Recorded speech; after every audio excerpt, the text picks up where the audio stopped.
কেমন, দেখি একটু দেওবন্দিরা কেমন, দেখি একটু তাবলিগীরা কেমন, দেখি একটু জামাতিরা কেমন, দেখি একটু আলে হাদিসরা কেমন, দেখি একটু দেখি সালাফিরা কেমন। আপনার সুবহানাল্লাহ, এইভাবে করে দেখতে হবে, কথা বুঝছেন কিনা। দেখি একটু ইখওয়ানিরা কেমন, হ্যাঁ, দেখি সৈয়দ বদিউজ্জামান নুরসি রহমতুল্লাহ আলাইহির রিসালা নূরের অনুসারীরা কেমন, একটু দেখি না, কথা হচ্ছেন কিনা। তো একটু দেখে দেখে দেখে দেখে শেষ পর্যন্ত যাইয়া পীররা কেমন, হ্যাঁ, তাদের মধ্যে দেখি কোরআন সুন্নাহর কতটা প্র্যাকটিস আছে। আপনি কিন্তু তালাশ করতে হবে, করে করে সেখান থেকে আপনি বের করতে নিবে যে আমি, আমার বাপ দাদা তাবলিগ করতো, আমার নিয়ে গেছে তাবলিগে, চোখ বন্ধ করে শুধু তাবলিগ করতে থাকলাম। আমার বাপ দাদা জামাত করতো, সুতরাং আমারে নিয়ে গেছে সেখানে, সুতরাং চোখ বন্ধ করে সারা জীবন ওরা ভালো করতেছে না খারাপ করতেছে এটা চিন্তা না করে আমি চোখ বন্ধ করে শুধু ওইটা করতেই থাকলাম।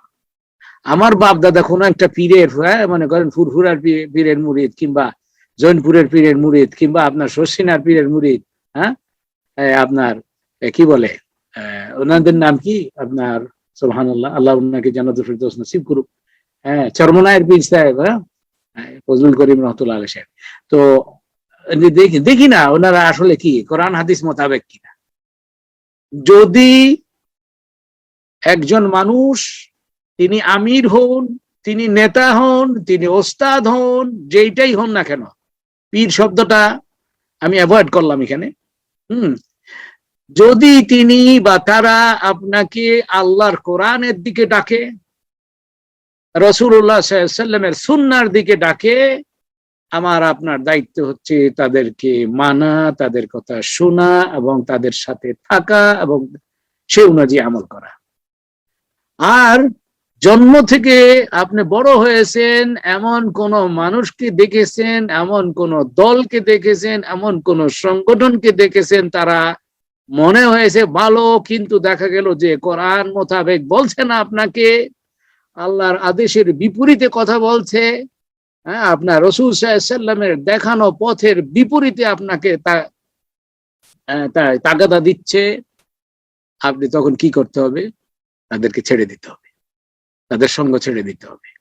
হ্যাঁ, আপনি যে থাকো বাবা, কি বলে, ওয়াইজা খাতাবাহুল জাহিলুনা কালু সালামা, যে যখন জাহেলদের সাথে তোমার কথা হয়, তুমি যখন বুঝে ফেলছো যে না, তার পয়েন্ট থেকে সরবে না। হিজবিয়া, ম্যাক্সিমাম সংগঠন আপনার হিজবিয়ার মধ্যে দলবাজিতে পড়ে গেছে। দেখি কিরকম, আমার সংগঠনে তুমি যদি সদস্য হও তাইলেই তুমি উত্তম মুসলমান। না না না, নাউজুবিল্লাহ, কথা বলছেন কিনা। হ্যাঁ, মানে এটা হচ্ছে যে এখানে আমি প্রায় সময় বিভিন্ন জায়গায় তারবিয়া প্রোগ্রামে বলেছি, আপনার বিভিন্ন সংগঠনের প্রোগ্রাম, যে কি আপনি যে সংগঠন করছেন, যতক্ষণ পর্যন্ত এই সংগঠন আপনাকে একমাত্র সংগঠন বলে দাবি করবে না, ততক্ষণ পর্যন্ত এটা ঠিক আছে। কেননা রাসূলুল্লাহ সাল্লাল্লাহু আলাইহি ওয়াসাল্লামের মৃত্যুর পরে আল জামা কোনো কনসেপ্ট নাই, যে একমাত্র এইটাই একমাত্র জামাত, এইটাই একমাত্র সংগঠন, এই কনসেপ্টটা নাই। হ্যাঁ, আপনার প্রত্যেক সংগঠনেরই কিছু কমিখামি আছে। আপনি কি দেখতে চান? আপনি নামাজ বেশি, যদি নামাজে পাক্কা, আমি তো দেখি এইভাবে, নামাজে যদি পাক্কা হইতে চান তাবলিগের সাথে মিলেন, তারা নামাজে পাক্কা হওয়ার চেষ্টা করে, কথা হচ্ছেন কিনা। কিন্তু আবার দেখা গেল যে আপনার, কি বলে, দুনিয়াবি, আবার যদি ইবাদতে পাক্কা হইতে চান, একটু রাসূল সাল্লাল্লাহু আলাইহি ওয়াসাল্লামের নামাজের সাথে মিলাইতে চান, একটা হলো নামাজের পাবন্দি, 5 ওয়াক্ত নামাজ জামাতে পড়া। হ্যাঁ, এটা দেখা যায় যে তাবলিগের লোকেরা আপনার সুন্দর আপনাকে তাম্বি করবে। আর এটা সালাফিরা কি করে? সালাফিরা করে হচ্ছে যে নামাজটা পড়ার সময় একদম রাসূল সাল্লাল্লাহু আলাইহি ওয়াসাল্লাম যেমনি যেমনি পড়ছে অমনি পড়ে, সহি করে পড়ে, খুশু নিয়ে পড়ে। সাল্লু কামা রাআইতুমুনি উসাল্লি, যে রাসূল সাল্লাল্লাহু আলাইহি ওয়াসাল্লাম যেভাবে বলছে, নামাজ তেমনি ভাবে পড়ো, আমাকে যেমনি ভাবে পড়তে দেখেছো। তো ওইভাবে করে আপনি দেখবেন যে ওই আলে হাদিস বা সালাফিরা এটা করে। তো আমার কাছে মনে হয় যে এদের মসজিদে যায় নামাজ পড়লে একটু নামাজটা একটু পাক্কা হবে। কিন্তু আবার তারা দেখা গেল যখন সৌদি বাদশার কথা যখন আসে, রাজত্বের কথা যখন আসে, রাজনীতির কথা যখন আসে, দেশ চালানোর কথা যখন আসে, তখন কিন্তু তাদের আবার সমস্যা। ওই জায়গায় যদি আপনি মানতে যান, আপনি ভুল হয়ে যাবে। কেন? সৌদি বাদশার হচ্ছে সকল কিছু 7 খুন মাফ।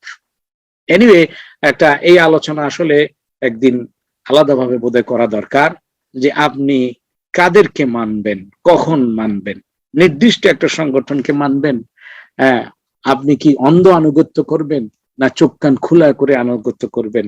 এবং প্রত্যেকটা এই যে এগুলো সংগঠনের বিশ্লেষণ আমাদের কমিউনিটিতে মানুষের জানা দরকার। আমাদের সাধারণ মুসলমানদেরকে এই ব্যাপারে ওয়াকিবহাল করা দরকার, নাইলে আমরা কিন্তু গোমরাহির মধ্যে পড়ে যাব, এবং গোমরাহির মধ্যে পড়ে যাচ্ছি। অনেক সময় আমি এইভাবে বলি, ব্লাইন্ড লিডিং ব্লাইন্ড, হ্যাঁ, মানে কানায় অন্ধরে পরিচালনা করা। এখন সে নিজে কানা, তো সে আপনি হলেন অন্ধ, আমি হলাম অন্ধ, তো এখন আমিও হেদায়েতের পথ দেখি নাই, সেও দেখে নাই। হ্যাঁ, কানা বলে অন্ধ থেকে একটু বেটার। কানা মানে হচ্ছে যে চোখে কিছু কিছু হয়তো দেখে, তো অল্প অল্প করে দেখে সে কিন্তু ভুল ভাল করে আপনাকে কিন্তু যেদিকে নিয়ে যাবে একদম জাহান্নামের পথে নিয়ে যেতে পারে। এই জন্য আমাদের এগুলো ভালো করে দেখা দরকার। তো এই যে কি জন্য বললাম, এই যে ইসমাইল আলাইসাল্লাম ইব্রাহিম আলাইসাল্লামের কথাকে সরাসরি মেনে নিয়েছেন কেন?